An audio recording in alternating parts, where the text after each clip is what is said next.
Before I start painting, one of the things I like to do is use this nifty product called Gloves in a Bottle, and what it does is it protects your hands from all these solvents and cadmium colors, flake white. A lot of artists use gloves, but this is a really convenient alternative.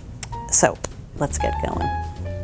Now, a pear is generally the color green, but there are many colors in this pear. There's some green in it, there is some blue-green, there's some light green, there's some warm green, there's blue paint in it, there's red paint in it, and we're going to try to not paint that stuff into it. Although there are some students that I've had that actually paint the mistake paints into their painting that they see on here, which I think we'll avoid to do today. All right, let's figure out what color this is. We're going to just draw the shape of the pear.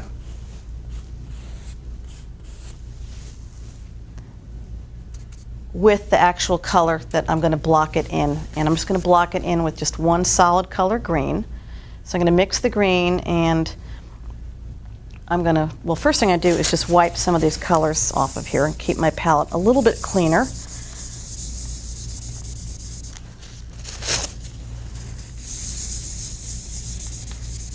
And this is a good, whoops, this is a good thing to do from time to time. You know what, maybe we'll do the pear sitting down. How's that? There you go. It's good to wipe your palette from time to time because it can get really, really muddy, and then you're wondering, like, well, how come I can't get these colors right? And that's because you never cleaned your palette, and the same goes with the brushes. Believe me, when I get really into a painting, sometimes I am so into it, I don't even think about what my palette looks like.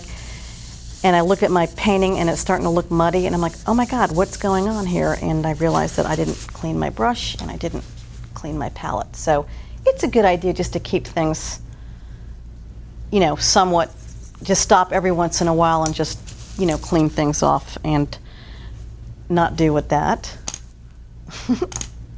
Good thing it's not one of my favorite brushes.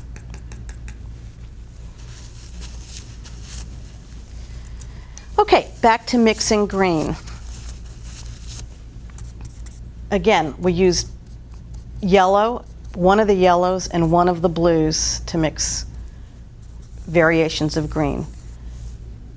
And again, you can just go like that. Is that close? That's kind of close. So I'm going to block in. Block in is a term you're going to hear every artist use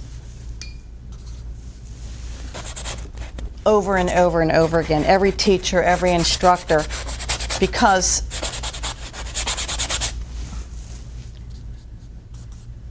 and you know what? I think I'm going to switch to a bigger brush. Blocking in is getting the colors down, your object down, and the color filled in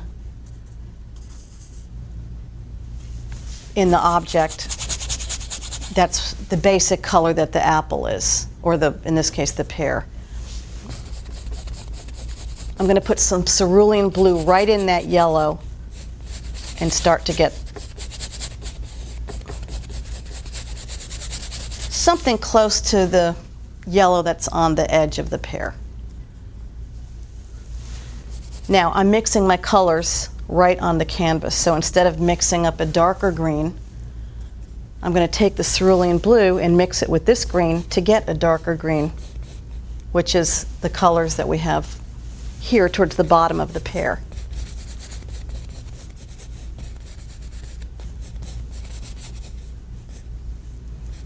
Again, the pear is sitting on the ground.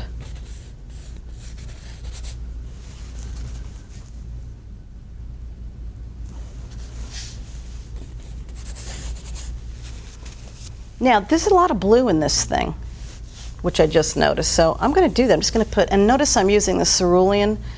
Cerulean has a little bit of green in it. It's not as blue as the ultramarine is. So mixing it with the yellow gives me more of that pear look, that pear color. And right now this is really flat. So I'm going to try to put a little bit of the lighter yellow towards the back part. and add some white to that up here.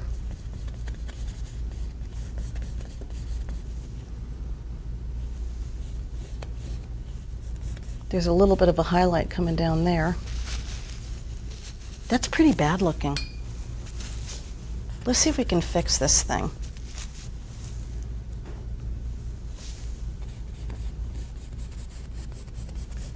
Sometimes the way to fix an object that's not working out, although the colors are working out, but the object itself, is by painting the background. And I think in this instance, that's exactly what I'm going to do. I'm going to paint the wood table, because this is a valid color and object too. In fact, in nature, you're going to be seeing a lot of this wood color. So I'm going to mix up a little bit of the yellow, some of the white, and some of the red, and maybe a touch of the green. And I don't know, that's kind of maybe a little more red, but put a little more white in there. Don't forget, white's a cool color, so it adds blue. Now, I'm going to paint this around the pear.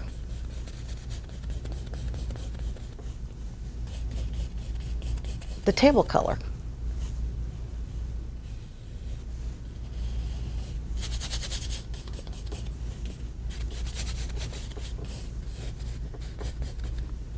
And what's interesting when you do this is that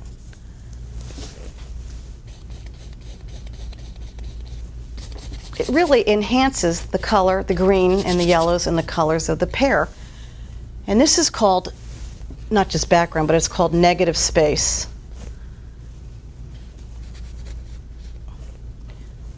And negative space is, in color, in mixing colors, is just as important as the positive space.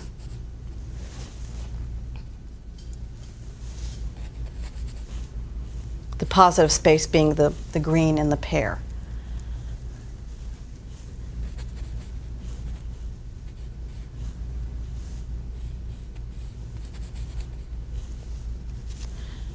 I'm looking at this pear pretty dead sideways.